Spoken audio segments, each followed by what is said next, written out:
My name is Alicia Gavidan, and I am an adult services librarian with Vaughan Public Libraries. Before we begin the formal program, I would like to share a few housekeeping notes. To minimize interruptions, participants will be set to mute and videos will be turned off. For accessibility, we have turned on the live transcript feature. A question and answer period will follow the lecture. Questions can be submitted at any time during the lecture via the chat function and are moderated by the co-hosts. I will now pass it over to Margie Singleton to introduce tonight's lecture and our speaker. Margie. Thanks very much, Alicia. So I would like to begin by welcoming everyone to this first installment of our lecture series, Conversations on Social Inclusion. We're quite excited to kick off this new series, and I'm sure you're as happy as we are to join us. So beginning though, on behalf of the Vaughan Public Libraries, I would like to respectfully acknowledge that our libraries were built on the territory and treaty lands of the Mississaugas of the Credit First Nations, as per the Toronto Purchase Agreement or Treaty 13. We also recognize that we are situated in the traditional territory of the Huron-Wendat and the Haudenosaunee, who occupied this land before the arrival of the European settlers. The city of Vaughan is currently home to many First Nations, Inuit and Métis people. We acknowledge their contributions to the life and prosperity of this land. As representatives of the people of Vaughan, of the city of Vaughan, we are grateful to have the opportunity to live and work in this territory. So as I said, we are very excited to begin this new series and examine the topics that directly impact our society and, if handled properly, can generate a stronger sense of inclusion in our community. This is a topic near to our hearts. A major role of any library system is to promote discussion, understanding, and inclusiveness. We aim to be here for all of our customers, regardless of who they are, and we seek to strengthen the bond between our neighbors with our resources, services, and staff. So tonight, we will be discussing how we can embrace aging Canadians and how we can live lives to the fullest as we age. This subject becomes more important by the day because in 2050, the number of adults over 60 years of age is set to double. This huge demographic shift will have profound implications across society and will require significant rethink of products, processes, and policies. There's no reason to wait, though, and some remarkable steps have already been taken tonight, of which our guest speaker will discuss. And I think part of the reason I was invited to introduce this speaker series is because I am quickly approaching that age and aging group that we're discussing. Actually, I'm there, actually, so I think it's personally appropriate also. So tonight, I'm just delighted to welcome Laura Tamblyn Watts, the President and CEO of CanAge. Laura founded CanAge, which has grown to become Canada's national seniors advocacy organization. She's passionate about she is a passionate advocate on a variety of urgent issues affecting older Canadians, including such things as long-term care, home care, financial security, elder abuse, healthcare, ageism, and inclusion of marginalized communities. So if you would please join me in welcoming Laura, and at this point, I'm going to turn it over to Laura. Thank you very much. Hey everyone, I'm so glad to be here today. I am usually more in the GTA, but today I am ostensibly somewhere south. So if you see me looking vaguely less pale than I usually do, that is actually why. A special warm welcome to so many leaders in the field of aging here today.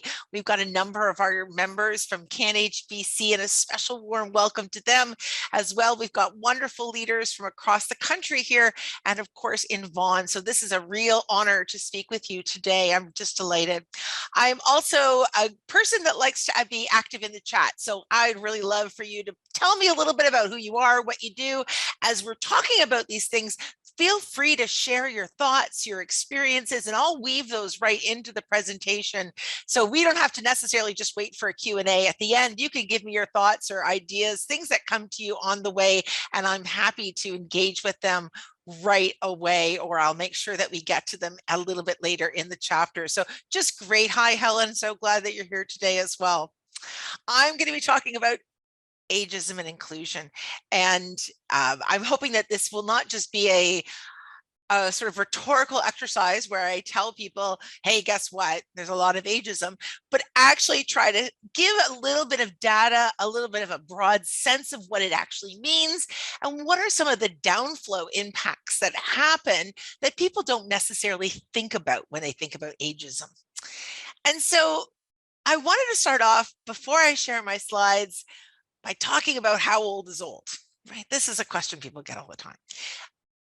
And I usually answer, what are you trying to find out? Because the numbers don't really mean anything. So I turned 50 this year, which means I'm a senior when it comes to, the last Tuesday of the month at Shoppers Drug Mart, where I very gratefully show up with my license and get 20% off at the front counter. But I wouldn't qualify for something like CPP because I'm not 65. I'm not perhaps going to qualify for some type of RIF issue because I'm not like 65 to 71. Are you trying to find out if I'm a person in prison? I'm not, okay? But 50 is what we use for older prisoners. If you're a person who's homeless, we use 45 because it's not so much the number of years as it is the mileage and effect that people have.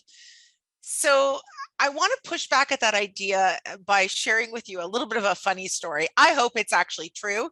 We talk about it enough that if it's not true, it should be true because it is a very good story. So I want to talk to you where we got the number 65 from to begin with. If we're going to talk about ageism, let's talk about numbers. So the story goes, and in my family, we say, do you want the truth or do you want a good story? I'm not sure which it is, but I'm going to hold on to it because I think it's at least truthy anyway. I'm going to take you back to Otto von Bismarck. I bet you didn't think I was going to take you back to grade 10 history, but I am. Otto von Bismarck, famously, after the war was over, was confronted with troops that wanted a pension. And pensions weren't really a thing in the way that we think about them today. Oh, sure, in your Jane Austen novel, you might pension off your nanny or something. And in Roman times, that's true. Sometimes some people could get small pensions, but it wasn't the way that we think about it now. So Bismarck, 1800s, let's kind of cast your mind back here, was a very canny guy. And he said, what is the average age of death? Well, at that time, the average age of death was about 50. Now, I know there's some good statisticians amongst you, and you'll say, well, if you could get past the first 5 years of life, it goes up. That's true. We had a lot of infant death and child mortality, but still, an old person was about 50. You were doing really well if you could get to that. Then he asked, who is the oldest person we have in the military? Legend has it that oldest person was 67. He said, all right, I will make a pension, but you need to be 75 to get it. And famously, he never paid a cent for 10 years until he wanted to change the political narrative. Bad things were happening, Russians were coming, it's the usual style. Although these days, I didn't mean that to be a joke. That's a terrible thing to say. But this is what was happening to Otto von Bismarck. It is tragic that is also perhaps what's happening today. And so he needed to change the narrative. And so after 10 years of never paying a dime in public pension, he lowered it to 65. When I've given testimony to governments, and I did that today, as a matter of fact, we're often asked about ages. What do ages mean? And I was talking about GIS today. So there really was an age number that came in there. And I was able to share with the Senate committee that when the CPP, the GIS, and so on was first created, the average age of death was 67. So you got to 65, you had 2 years to live, had a good time, maybe went to Florida, I don't know, and then you died. Like, that's what happened. So we didn't think about the idea that we might have a third of our life in older age. It's just not what we did. When I have a conversation with national long-term care standards, or we talk about long-term care, and they say, well, why is it that we're having such a challenge? Why didn't we put it in the Canada Health Act? Well, I said, when we had the Canada Health Act open in 1987, the average age of death was 76.4 years. Same kind of thing. It was older, it was longer, we've done better. Our success story now is that we're living to about 83, 84 on average, more in some places and less than others. But that's not true of everyone. Our Indigenous populations live to about 63 years old, 20 years difference. Same country, same ostensible systems, 20 years less. And so that brings us to conversations about, what does inclusion mean? What does age mean?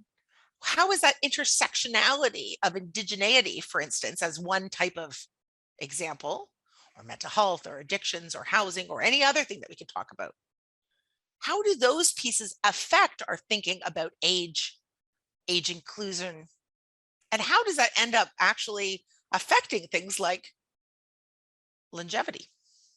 So the good news is, since Otto von Bismarck's famous procurements around pensions, we've doubled our age. It's amazing. I have kids who are 18, 19, and 20. They're going to live to 100, maybe more. The greatest predictor of age, by the way, is the age of the people that you're related to. My grandmother, Depression era Irish, scraped out, a living on the family farm, lived to 94. That's 2 generations ago. And she was living a real rough life. And I think, okay, she's lived till 84. My mother is just turned 85 and looks like what you might imagine somebody who's 65 in your mentality of what that is. So people say, how old is someone? I have no idea. I usually in my mind have an idea of people under 25 or maybe over 100, but honestly, everything in the middle is a bit of a mush, because what we think about age is so affected by well-being, financial security, vulnerability, that social vulnerability, and intersectionality. So we really have to challenge ourselves a little bit in what we're thinking about when we're thinking about age. And then I have to push back and ask, why are you asking? What is the thing that we're trying to understand? Are we trying to understand qualification? Are we trying to understand mandatory retirement? Are we trying to understand that I'm going to put you in some kind of a slot? Am I trying to see whether you qualify for chair yoga at the local Vaughan Community Center? Why are you asking? Why does it matter?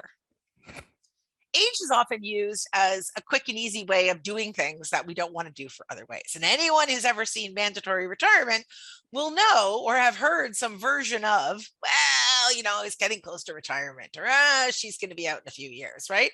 What they're trying to not do is do human resources, right? They're not trying to do good administrative human resources. And they've just decided that they're going to do this thing and it's going to age out. Now that we've managed to challenge a lot, but not all, mandatory retirement, don't think it's all gone. It's not.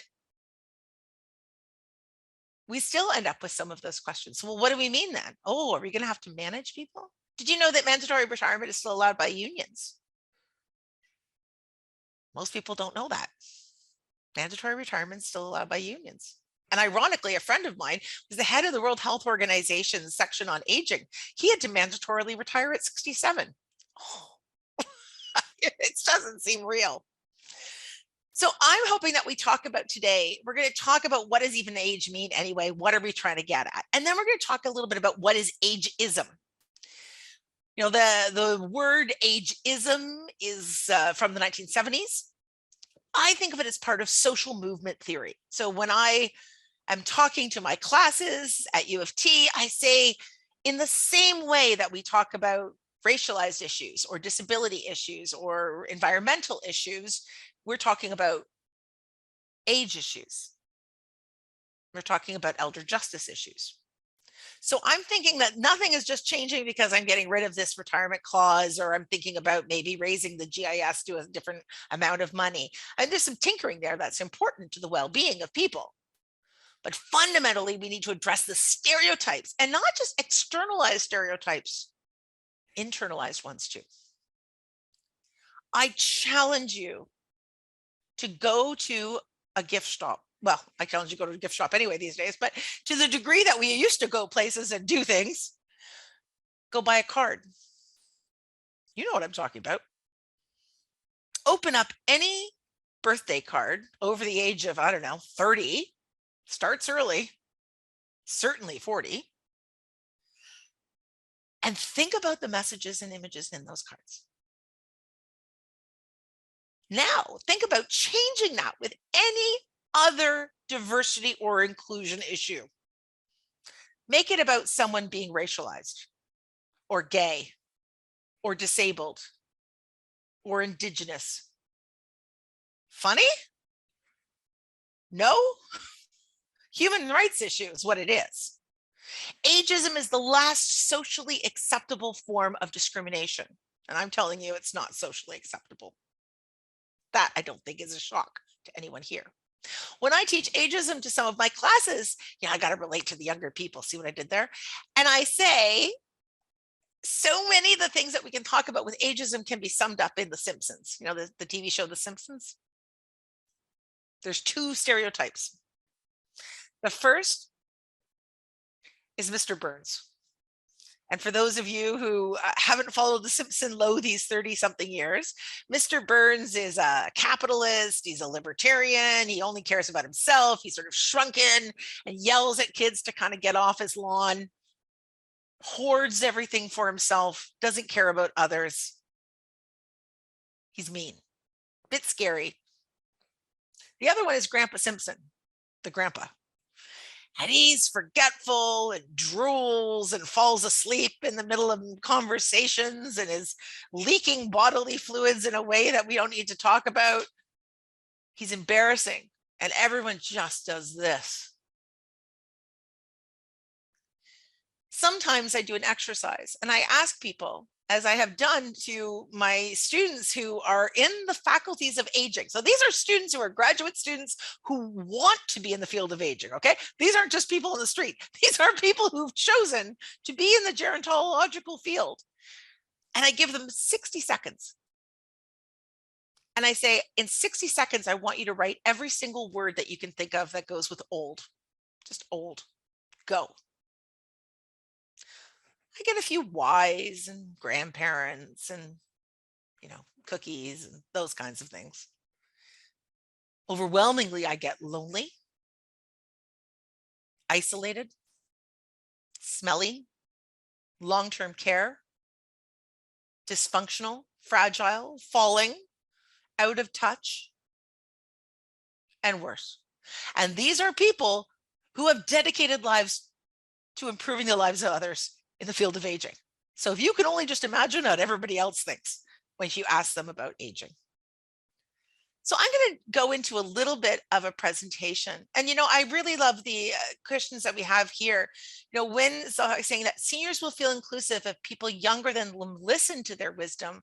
We here feel excluded because we have to listen to what you say. I'm hoping that when you'll be able to include that by our questions and our thoughts, and by including that in the chat. So thank you so much for sharing that. Fred points out that age jokes and stereotypes fit in the bottom rung of the pyramids of hate. Absolutely. This is where bias comes from. And you can replace age with kind of any other thing. It is still this idea of hate and othering. We also know that the experiences that Shelley is pointing out, that she's experiencing aging now when she's looking for housing. That she says there's lots of ads on Facebook and Kijiji that say a young professional is looking for a young person or must be employed.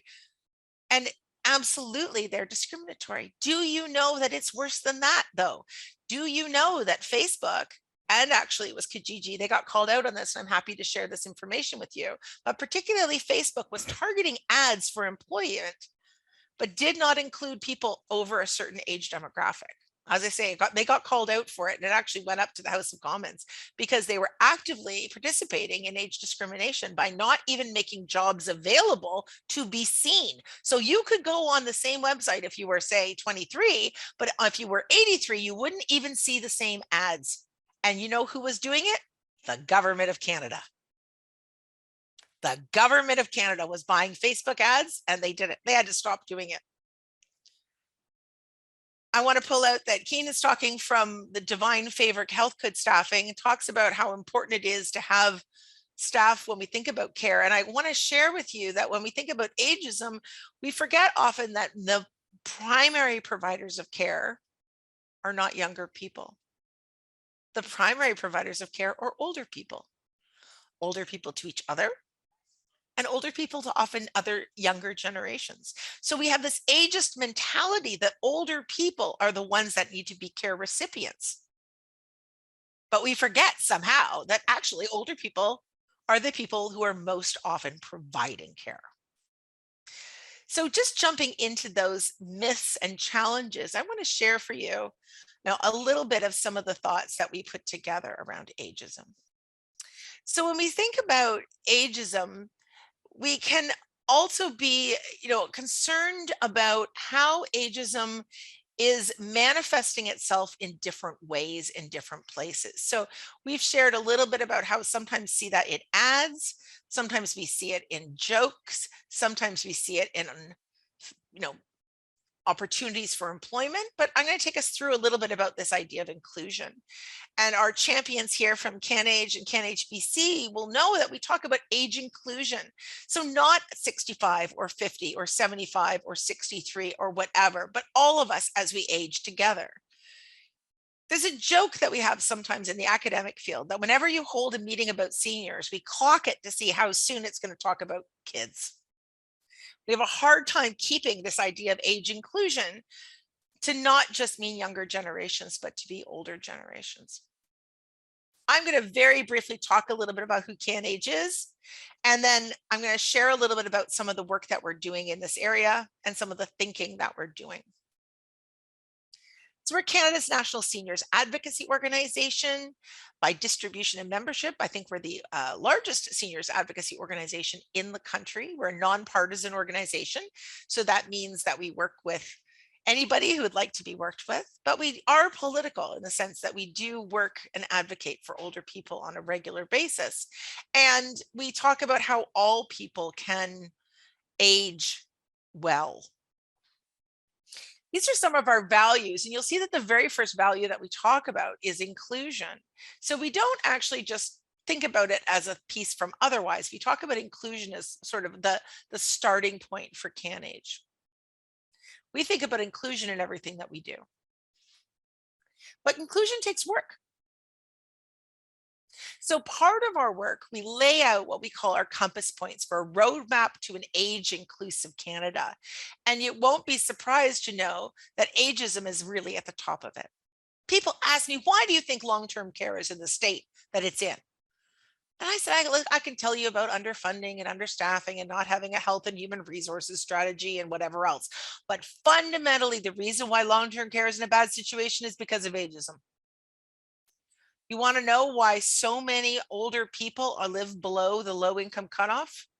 Ageism. You want to know why people are struggling to get housing, to get jobs, to keep jobs? Ageism. And I don't mean it in a cute way. What I mean is fundamentally there is always action and power and money for the things that people think are important. This federal government, when it first started up way back in the day, had five ministries that dealt with children and youth, including one jointly held by the Prime Minister himself. 5. Do you know that there are more people over the age of 65 than there are under 15? Do you know how many ministries responsible for seniors there were at that time? 0. During the pandemic, a big concern was about domestic violence, intimate partner violence, other forms of violence and abuse. Good. That's right. We should be worried about that. We had at first almost immediately $337 million given to domestic violence. Great. As a person who comes from that background, I'm thrilled. That was followed up by another several $100,000, which then was topped to $537 million for domestic violence. Great. Do you know how much money was given for elder abuse, which went up 250% over the last 2 years? You heard me, 250%. Zero federal dollars. Now, I'm not picking on this government. It hasn't been better anywhere else. So fundamentally, we have to think about it. And we have to think why we care about some things more than we care about others. This is a definition that's often used: the stereotypes of how we think, and prejudice how we feel, and discrimination how we act. And what I think is really interesting is that the World Health Organization talked about it not just to other people, but to ourselves. That is something that we need to challenge ourselves with. The term ageism is really a couple of things. So one is a way of thinking, and one is a tendency to create society based on that thinking. I am not saying these things are even or equal, okay? But I'm giving you an example of how you divide societies. In some cases, you'll do it by gender. In some cases, we do it by race. In some cases, we do it by people who have money versus don't have money. Sometimes we do it by religion or ethnicity. We also do it by age. And we have been working really hard on all of those other things. But we have not done as good a job about thinking of age. We accept these things about how to structure our society. Why should magic things happen at 65 or 71 or whatever? What's the economic or social logic to it? Well, since we know that the public pension was created at a time where you're going to die at 67, there is no logic for 65, right? It should be later or earlier or something. It's not useful. Here's a few stats. I think they're pretty shocking. I also think that they're underestimated, because one of the pieces that we see in the World Health Organization and others is that we underestimate ageism because we are so attenuated to it. We're so used to it that we don't even ask the question. But here are some of the snapshots from Stats Canada about people realizing it. So 63% of people over 66 say they've been untreated, they're fairly untreated. 71% agree that Canadian socially values a younger generation than older. Okay, I'm going to challenge that one. I think it's higher than that. More than half of Canadians say ageism is the single most tolerated form of discrimination. Well, let me tell you, the World Health Organization did an actual study a short time ago. It's actually the single most common form of discrimination in the world. That ageism is more like 80%, and the single most common form of discrimination in the world. Now, it's not like we're short of things to be discriminating about either. It's not like we've gotten rid of all the other things. But what this shows is also intersectionality. So we know that people face layers of discrimination. 89% of Canadians associate aging with something negative. And again, that whole Simpsons kind of attitude that we think of. Here's a few more stats. And again, I think it's massively underestimated. 8% of people had it assumed that they are slow or dull-witted. Okay, I think it's much more than that, don't you? Come here, dear, let me help you. That kind of infantilization. The assuming people are mentally incapable or incompetent is one of the most concerning issues, because of course we are our decisions in so many ways. We are our decisions, we are our relationships, and we are seeing an increase in capacity challenges because people are assuming, you're older, you can't handle your own money, you can't make your own decisions. I'm so pleased that we're having this conversation about inclusion, but also talking about other things too, because we know that as you become older, you may, for instance, age with a disability. So my daughter, for instance, has a physical disability. She's 19. She will age with that disability. My mother, who's 85, has an acquired disability of osteoarthritis, really terrible for her, but she got it in later life. They're both experiencing disability, but they're experiencing it in different ways. Is it that big a deal? Yes. Yes, it's that big a deal. We have really good evidence. And again, here's one, and you'll see that the images, and I'll make sure that these slides are available to you as well, that we know that ageism and discrimination actually affect physical health, mental health, well-being, and a really significant economic toll. Well, that's obvious if you can't get a job, or it's obvious if you're out of a job. But it also means that you may not advance as quickly in a job. Or it may mean at a certain point, the glass ceiling of age may layer on top of other glass ceilings as well. So it costs money, it costs well-being, it costs relationships. Here's a little quick, easy example here. So what it can is you have these negative stereotypes and it moves to dehumanization. And Fred, I think that was part of your point. It becomes so easy to discriminate against people if you've already sort of dehumanized them. And we see this again and again and again. Then it can move to things like elder abuse. Well, before the pandemic, about 1 in 6 people over the age of 65 were being abused or neglected in Canada, would experience it. And we have seen that that has increased by about 250%. And then I shared with you the fact that there's been almost no help to solve that problem, where there was for other forms of similar violence. The only difference is we didn't dehumanize children, and we weren't dehumanizing, women in abusive relationships, but we used to. We used to. It's her fault. She was asking for it. Doesn't matter what happens between a person and their spouse, right?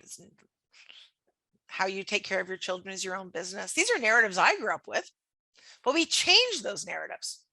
I'm hoping we can change these ones as well. How many times do we hear stuff like this? I don't need, you're too old, just sign this.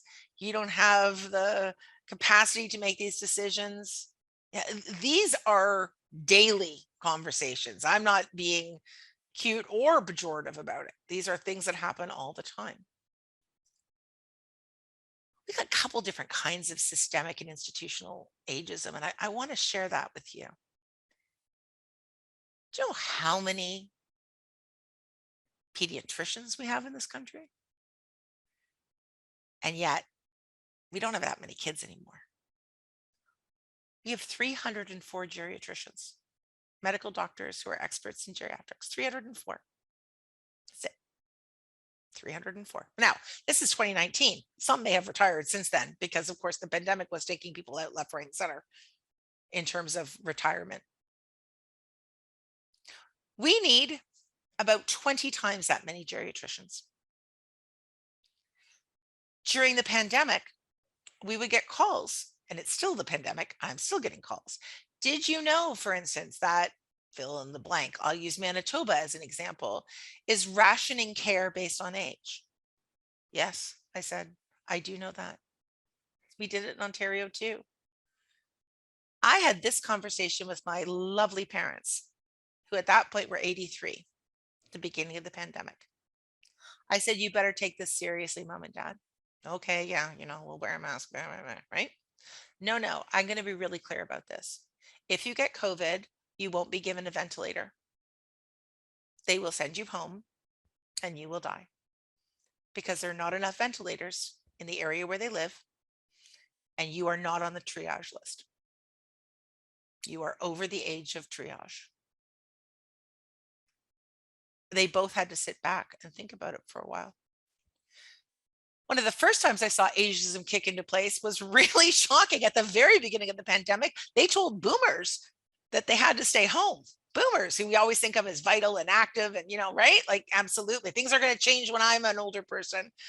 The first range of boomers, people over 70 and over, were told, you need to stay home. You're a vulnerable person. I was like, oh, well, that's going to go over well. Let's tell people who are 71 years old that they're vulnerable and old. For many, it was the first time that idea had ever hit to them. And then to tell them that they weren't going to get triage care was a real shock. We also have massive now increased wait times for surgeries, for other things too. Of course we do, but it was always true before too. And we also triage things like getting organs. Now, I think, there's something natural and about the idea of, trying to preserve our youth and children and so on. I'm a mother, I get that. But to say that a person is more or less valuable in these specific terms, and the fact that we're not really that upset about it, do the gift card example. What if I made that a Black person? What if I said gays and my daughter who's queer, what if she can't get that ventilator or doesn't qualify for that treatment? What if my son can't get something because he's tall or my husband because he's short, right? There's these arbitrary ideas about what's okay to divide people. And fundamentally, it comes to negative attitudes and discrimination. We don't value it. And when we think about COVID, we started seeing this idea of acceptable losses. I don't know if any of you, and I'd love to hear in the chat if you had it, like, oh, we know it's really only affecting seniors. It's okay, I want to go to the bar. It's really only affecting people in long-term care. You know what, I got to go shopping, right? We were hearing these kinds of ideas that things were just only affecting seniors, which by the way was either not medically true, right?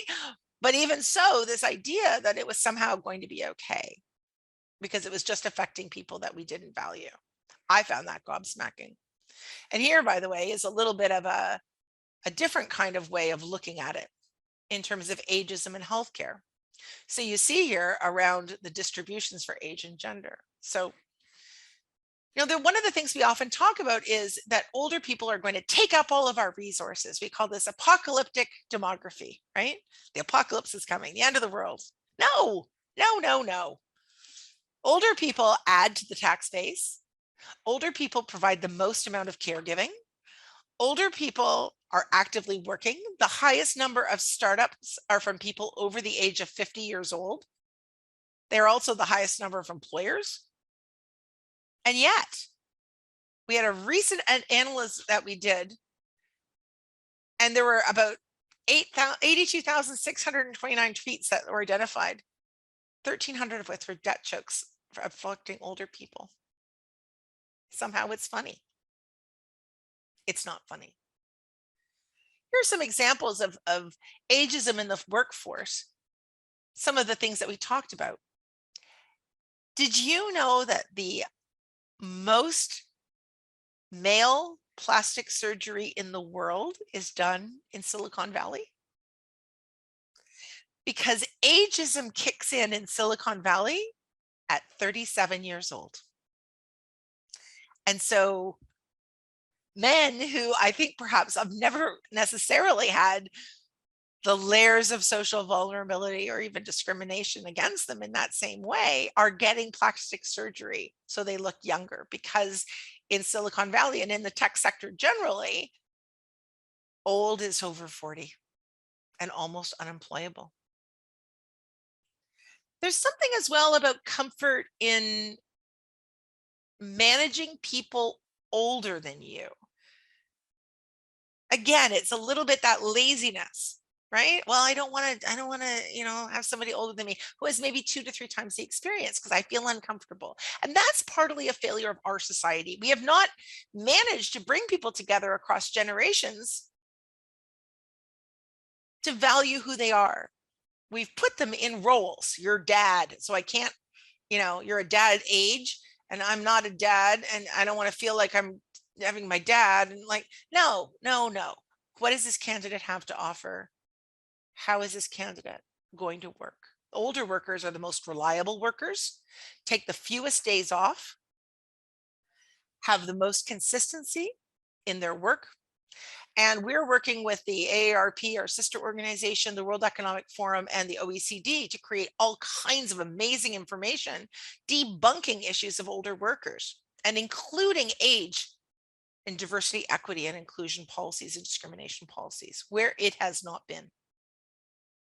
So what are we doing to fight it? This is the report on ageism that I mentioned to you about. And again, I'll make sure to share these slides with the organizer. But you'll see this is a very good report, a global report on ageism, and we are taking that up as well. We're working in our policy book to increase sector capacity in geriatrics. That means that 304 geriatricians isn't the only thing that we need. We need people in finance, in nursing, social work. We need people in dentistry that do geriatric dentistry. For real, we really do. We have very little in terms of dentists that focus in this area. We need people who work in rehabilitation and occupational therapy to also do older adult or lifelong approaches, age inclusive approaches. I don't want people to just all of a sudden think about seniors at a certain age. I want us to think about as we age, what is age inclusive? For instance, our work on elder abuse, led by Dr. Lynn McDonald, found that there's a correlation between child abuse and elder abuse, that if you were abused as a child, you are more likely to be abused as an older person, but not middle years. And we don't know why, because there's very little research money for aging issues. That's another piece that we're trying to do. So we're asking that there are some recommendations that people who work under regulatory health colleges and educational institutions have to do training and rotations with older people. Have to, right? Because unless you're going into actually babies, you're going to be dealing with older people. We also want to have sector capacity incentives. You know what? We have learned if you make it good for people to go into a sector, you pay them for their time, you make sure that the jobs are valued and good, you will get people who go into that sector. It's not rocket science, and we can do it. We're working hard on workforce inclusion, some of the things we talked about, not just getting rid of mandatory retirement broadly, but also looking at it at unions, making sure that it's part of the diversity, equity, and inclusion, making sure that people also have the opportunity to do startups. So many of the startups and entrepreneurial issues just don't go to older people who are capped off. We can do it until you're, age 25. I'm like, well, is it really based on student status? Because I could be a student at 75, right?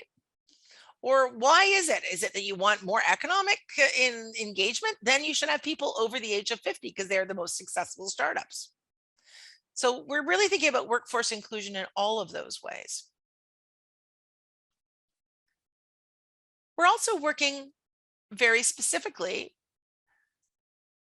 on some recommendations to reduce barriers, so that hiring, to take age out of hiring, or to be very purposeful in your hiring, because we're going to be in a 5-generation workforce very soon, and we are in a disastrous mess. We do not have enough people for jobs. Have you looked at the signs everywhere?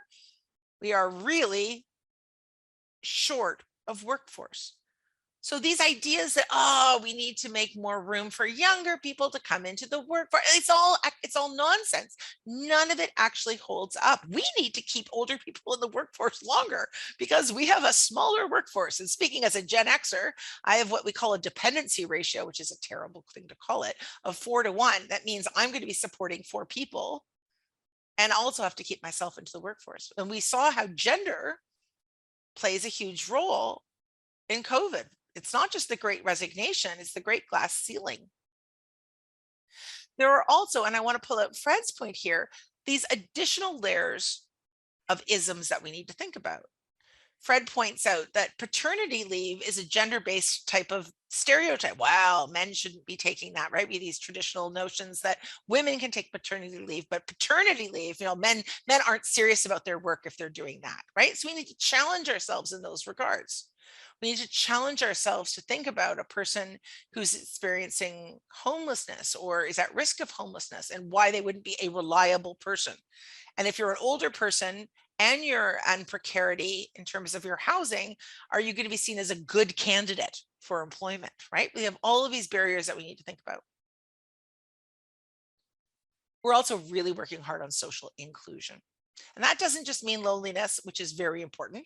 Just to give you a sense, loneliness is as bad for you as smoking 15 cigarettes a day and can take up to 8 years off your life.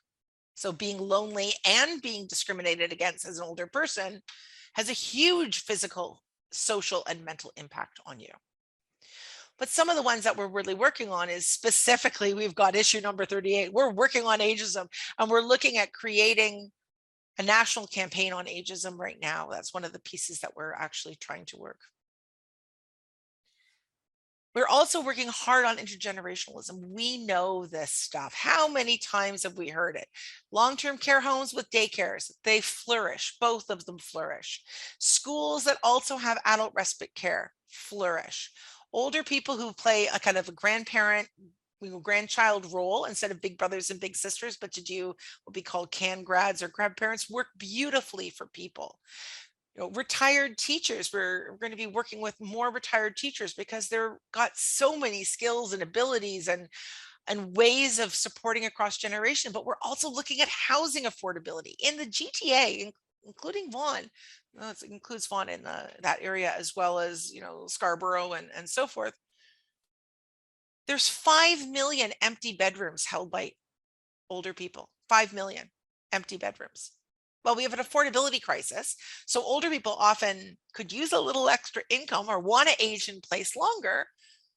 Younger people are also having a terrible time with affordability. And loneliness is most felt by people over the age of 70 and under the age of 25. The Canadian Home Share Program. It's been brilliant.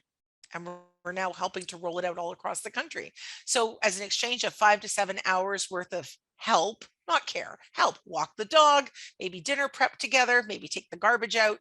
A person who's getting rent in a home will have it for something like $300 to $600 a month. That's a real big deal when you think about what the cost of living is. The older person is able to stay at home longer and has someone in the house so it doesn't feel so empty. And we see new families starting. Wonderful, wonderful program. Really a win for everybody.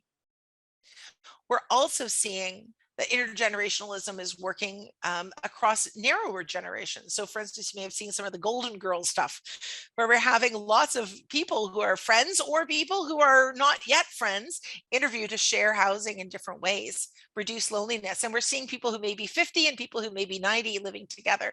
So intergenerationalism doesn't necessarily need to be little kids and older people. Across generations, we know keeps everybody healthy. Councillor Rocco is pointing here that in her economic prosperity task force, that she identified that seniors are valuable to the economy. That's absolutely right, Councillor. And really working hard to use them as mentors for younger generations. One of the programs I want to share with you is called the Men's Sheds program. So older men experience a higher degree of loneliness, particularly if they've been widowed. And one of these great programs just started with, I think, $89. I'm not joking. It's called Men's Sheds. And now they're all over and we're spreading them across the country. CanAge just play a small role in that, where men often have, tools, or widows donate the tools. And yes, this is very gendered, but it fits this particular program. And then men get together and they build things. You know what? The park needs a bench. We'll build the bench. We're going to help. And then all of a sudden, intergenerationalism. We are so short of trades. That. So short of trades. Well, we bring in younger generations to the Men's Sheds, and older men are teaching younger people how to do woodworking, how to do welding, how to do the trades. And then that moves their interest and confidence forward, while giving everybody a sense of vibrancy and purpose. I know, Councillor, that you've been working for more intergenerational activities, and that is the right thing to do. And we really commend you, Councillor, on your great work in that issue. To wrap up, we're doing some real work, whether it's on public transportation, working with private and public employers. People can say things like, well, you can't do that, that's ageism, or that's against the Human Rights Code. But how many people do you know who's taken something to the Human Rights Tribunal, right? Like it's not really a thing mostly people get up in the morning and do. And how many people can afford to hire a lawyer to challenge it? Certainly not people who have a greater challenge there. They're financially, they're out of it. It's expensive for me to hire a lawyer, and I am a lawyer, although I'm a Save the World lawyer, so we get paid less. I think it's important to know, as well, as Fred points out here, that sometimes there's houses that are mega houses or these large investments. People can co-rent one of those houses and build communities together.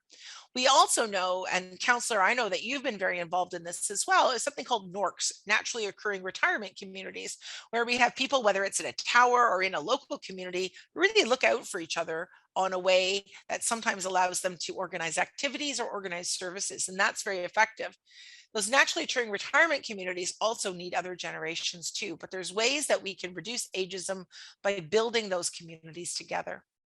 So we're hoping to do a big campaign, but we're also pushing hard against media stereotypes. And of course, that's like, how long is a piece of string, right? That's really challenging.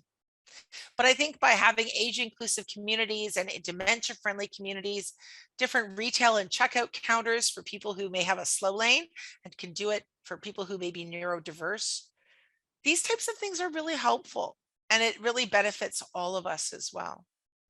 I'm going to conclude by just talking about what we call age friendly or age inclusive ways of thinking about things. So when we're talking about age-friendly environments, those are ones that don't have these physical or social barriers and that have policies or products or services that are age inclusive. It also means that it lets people be vibrant and build and support capacities across the generations. Here are some examples of the different ways that we can think about when we're thinking about ageism. How are we excluding people from social participation? How are we excluding people from transportation or other ways of expressing respect or social inclusion? I think of an age-friendly world as a world in which you'd want to grow older. Oh, and there's the old joke, hey, we're aging, but it beats the alternative, right, Beth? But really, it's not good enough. We need to make this not just a thing that we are equipped to manage, but a thing that we welcome. One of the challenges we often get is when people say, oh, this culture does it better, right? This culture honors their elders, and this culture does those types of things. We have to be cautious about that.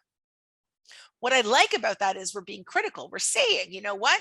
Other places must do a better job. But we know from global literature that where there can be different kinds of acknowledgement, and particularly some Indigenous and Asian cultures are very conscious of the role of older people, it can also sometimes hide disrespect, or it could make elder abuse and ageism more shameful.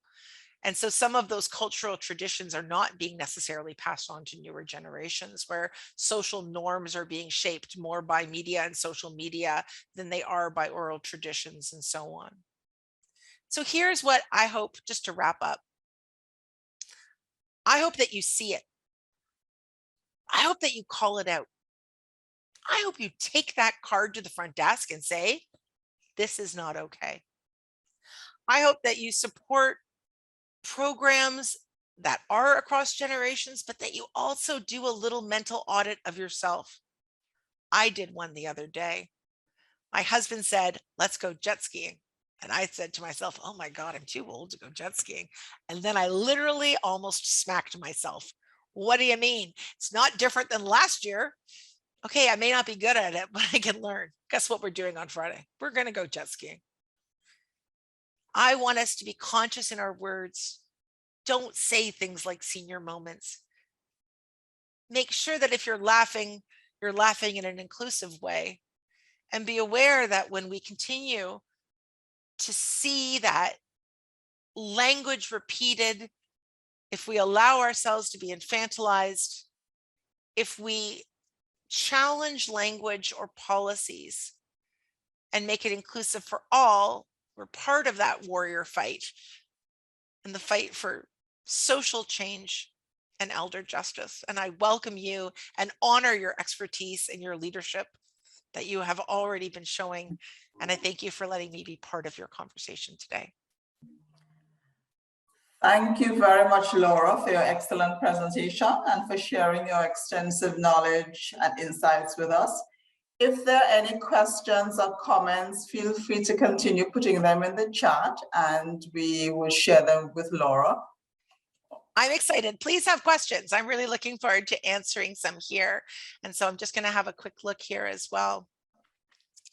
I wanted to pull out, there's a comment about senior women living together that Shelley has shared. Thank you, Shelley.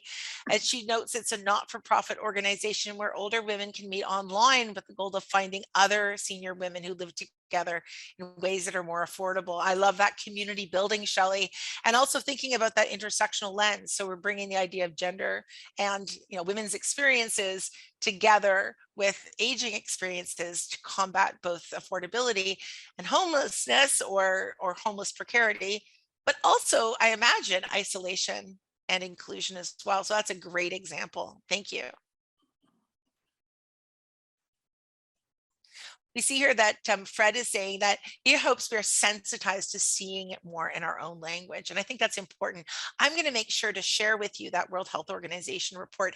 It's got some actionable things that you can do really easily and what they call some audits too. So if you have a group that you go to, maybe you're part of a service organization or a faith community, maybe you're part of a different community, you can take some of those resources and run yourself through it. Like, are we using this language? Are we not using this language? What can we do to reach across and so on? So those are some really good resources that the WHO has, and I'll make sure to share them as well. Rebecca, thank you for sharing that. She said she knew she needed to be in it, but she didn't quite know what it was going to be. She said she's going to be 70 in July, and she's just started thinking about some health issues as well. And she's really enjoying everybody's comment. Absolutely, Tina, my presentation is available to you. And I really hope that you'll have a chance to go to our website. We have so many resources. If you have a problem getting on our website, and we know that some people that you may wish you were all computer savvy because you're here, but not everybody always is. And do feel free to reach out to me at laura@canage.ca. Frankly, if you reach out to the info@canage.ca, you'll probably be answered very quickly because we have about 5 people who answer that one. So that's very good as well. I'm hoping that you're going to be able to go back and think a little bit when I mentioned that Indigenous people have about a 20-year less lifespan. So we're thinking about different kinds of ways that we express intersectional inclusion. And we have to be addressing that with our other colleague organizations. So if you're in this course of inclusion, thinking about racialized communities, ask them about age. If you're thinking about other diverse communities, ask them about age. People have different experiences aging, and some of them can be overnight changing. So I'll share with you an example from my own family. My mother was never what I would call socially vulnerable, smart English literature teacher. I learned my grammar. Let me tell you, I knew how to use a semicolon before middle school. And she keeps up her health. She walks. She has physical challenges with regards to arthritis, but walks all the time. It's very, very literate. Incredibly sharp. Then COVID came. Now she's a reader, thank goodness. And she and my dad have been together for 60 years and didn't get divorced, being locked up together, which is something I'm grateful for. They have a wonderful marriage. But frankly, I could see the loneliness kick in. She would be the first to share with that. I'd see that she now couldn't go to the grocery store, let alone the Shaw Festival or any of her other type of activities. And her physical health deteriorated because she wasn't moving as much, because she wasn't allowed out as much because of COVID. Now, that's a pandemic on the one hand. Fall and break a hip, you have the same problem. So we know that you may not be experiencing necessarily an idea of frailty, but as soon as you get a frailty, then all of a sudden you're going to be considered old, right? You fall and break a hip. Now, all of a sudden you're limping. Now, all of a sudden they'll may, oh, mom, you're old now, right? So when we think about what triggers people, is it when they stop wearing makeup? Is it when they don't brush their hair? Is it when they use a cane? What are our mental signifiers? And I ask you again, why does it matter? I'm going to close by telling you a story, and I think this is funny. There was a study that was done about 15 years ago, and it was asking what people thought old was. And they asked people across generations, little kids, teenagers, people in their middle years, people in their older years, and they found one thing in common. Old was 20 years older than you are. If you were 5, 25 is old. If you were 80, 100 was old. If you were 50, 70 was old. So let's not worry about it too much, but let's attack the idea of discrimination, because if we think somebody else is old, if we can't even think about it ourselves, we have to ask ourselves what's going on the inside there and what are we afraid of?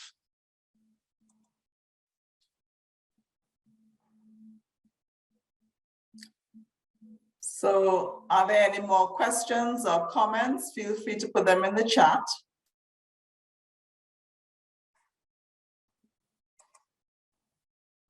I would be very happy if people put in the chat as well, if they have any, have you experienced ageism? And even if you do, if there's, oh yeah, you got old 2 weeks ago, she had cataract surgery and now you can see you're single, but Sarah, now you can see those. So that's good too. To say, yes, I got glasses 2 years ago. It is, and all of a sudden the world is much sharper than it used to be. And I have to confess, I'm not sure I like it as well. Kathy's pointing out, she's wondering if older adults and others shy away from looking at the great information available. Oh, yes, absolutely. When we use the term abuse and talking about elders and elder abuse, lots of people are afraid of the word. They absolutely do. It was Pink Shirt Day just this past week, which, as many of you will know, is Anti-Bullying Day.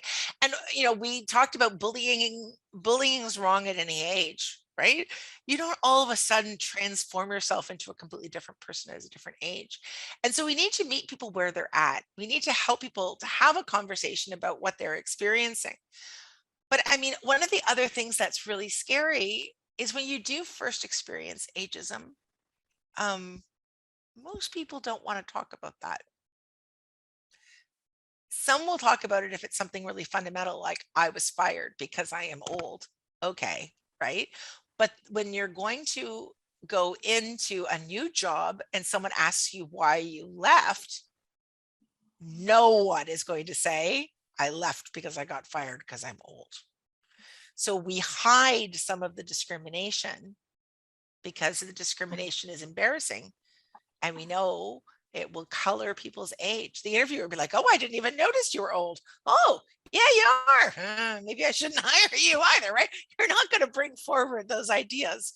So we hide these ideas, and it feels not just shameful and embarrassing, but it's something that shapes every part of our lives, and it's not appropriate at any age. I mean, the thing about ageism is it's most commonly associated with being old, but you can have ageism if you're a younger person as well. Let me have a quick look here as well. How does someone, Collie asks, get involved with helping change this with government? Well, let me tell you, we would love to hear from you. And I'm just going to put here at info@canage.ca. This is what we do. And we have a wonderful group of volunteers. Some of our leader volunteers are here today, and I just want to especially acknowledge them.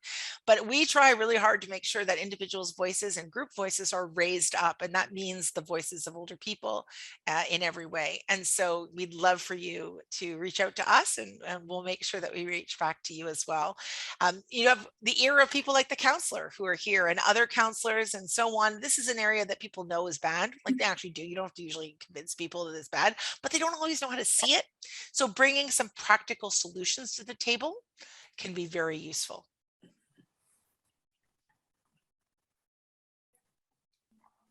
Let's see here.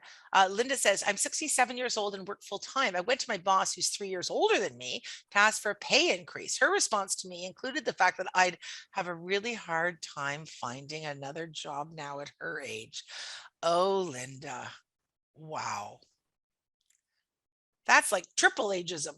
I'm old, you're old, and neither of us are going to get anything, so settle down. And maybe also you're a woman, and maybe also, right? So you're so devalued that you don't need, thank you for sharing that experience. Thank you. Lori shares that the first day of college, the professor asked what age is old. Many students said 50. In my first day, I was 55. Yeah, so you felt it from the beginning. Fred talks about universal design, and as he studied it as an educator, I can't think of specific ages included in the thinking. That's right. You know, when we talk about universal design, until quite recently, we actually said universal, but age wasn't part of universal. Anyway, it's getting better now, I have to say. So it's a little bit better now. Megovich, Laura, thank you for your presentation. Oh, thank you so much for that. Yes, I believe it's on YouTube for folks who would like it recorded. And we also have a lot of webinars that you can watch live, or you could also watch on our website at canage.ca. And there's lots of great information, including others on ageism and different things as well. With the Toronto Public Library, we have a series called Aging Your Way. And I know that Vaughn is interested in having further conversations about that. We have monthly online topics of conversation, and that's distributed throughout the library network as well. Merci Jean-François, merci à vous aussi. And it's nice to be able to speak French to somebody. How are you doing as well? All right, I think I've got all the questions in here. I just wanted to pull out Donnelly's point that the next session in the series is called Conversations of Social Inclusion. It's technology and aging, and that's going to be fantastic. My dear friend and CanAge fellow, Alex Mihalidis, Dr. Alex Mihalidis will be presenting, and he's also the chair of the Canadian Standards Association Standards for National Long-Term Care. He is a global leader in the field of tech and aging, and I know that you will enjoy his presentation very well. And with that, I'm going to turn it back to you, Alicia. Okay, thank you very much. So once again, on behalf of Vaughan Public Libraries, I would like to thank Laura Tamblyn Watts for joining us tonight, and also to all of you for taking the time to participate in this lecture.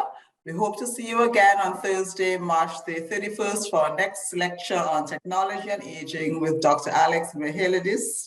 Registration is now available on Eventbrite, and the link has been posted in the chat. So good night, everyone, and keep safe and keep well. Thanks, everyone. Thank you so much for sharing your experiences, your expertise, and your leadership with me today. I feel so blessed for this opportunity. Thank you. Take care. Thank you. Good night.